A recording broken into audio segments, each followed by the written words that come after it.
Between sessions of a church conference in October 1840, saints rushed to the Mississippi River, where several elders stood waist-deep in the water, ready to baptize members for their deceased grandparents, fathers, mothers, siblings, and children.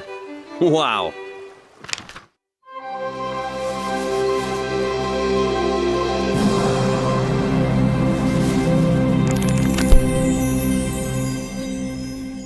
Now, this scene of people being baptized for the dead is certainly not the way it's done today.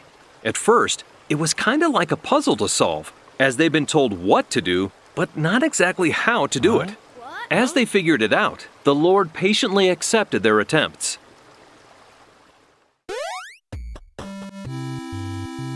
How to solve the puzzle. Step 1. The prophet had to tell them the right words to use. Step 2.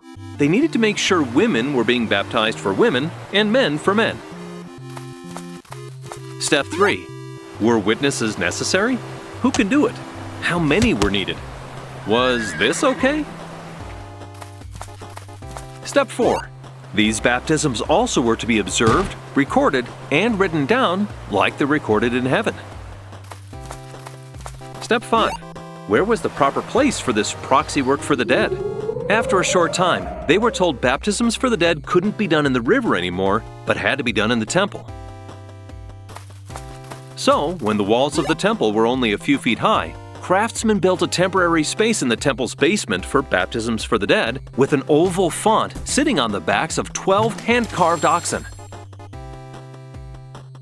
Whew! Okay, the puzzle of how to do this work was solved, but there'd still be future ordinance puzzles to figure out. While going about their work, Margaret Cook and Sarah Kimball couldn't help but notice the men working on the temple needed better work shoes and clothing.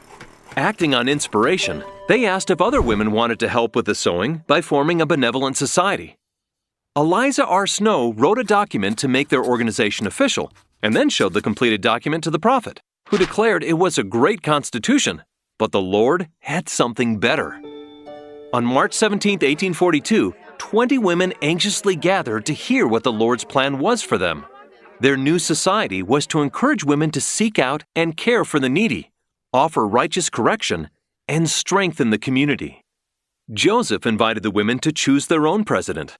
Ann Whitney confidently nominated Emma Smith, and the women unanimously agreed. Emma said, "We are going to do something extraordinary.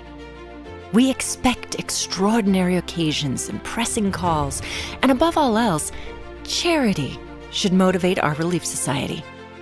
This group, a Society for Relief, grew rapidly, and today is one of the world's largest international women's organizations, with millions of members in over 100 countries.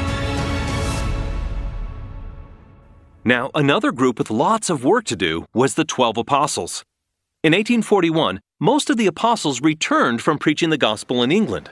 It had been an incredible mission.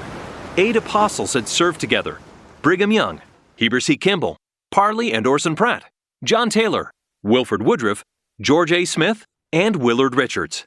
And now, the more than 6,000 members in England and Scotland were beginning to emigrate and join the saints in Nauvoo.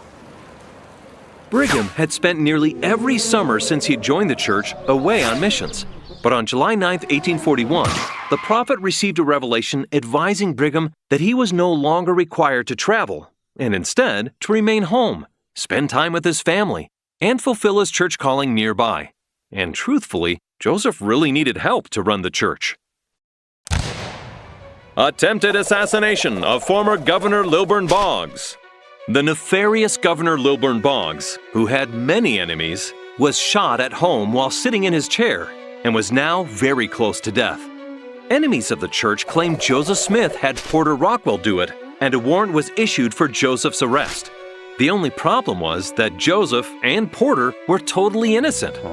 Joseph hadn't entered Missouri since the day he escaped, but bloodthirsty mobs wanted to bring him back and kill him. So, Joseph had to go into hiding to save his life. He stayed hidden for 5 months until an Illinois judge granted him a fair hearing and set him free.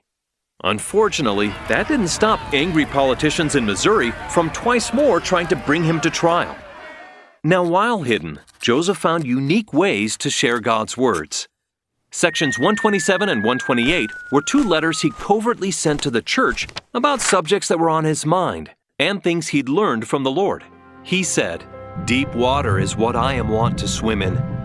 But lo, I shall triumph over all my enemies, for the Lord God hath spoken it." Then he rallied everyone's spirits by encouraging, "Brethren, shall we not go on in so great a cause? Go forward and not backward. Courage, brethren, and on to the victory. Let your hearts rejoice and be exceedingly glad." Next time, we'll learn about a very enlightening meal with Orson Hyde and the prophet.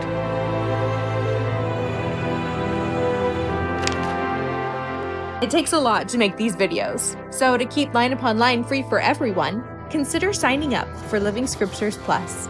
Check it out by clicking the link in the description below. And thanks for watching. If you feel this video has helped you on your path towards truth and Christian discipleship, please subscribe and share. And most importantly, go read the scriptures for yourself.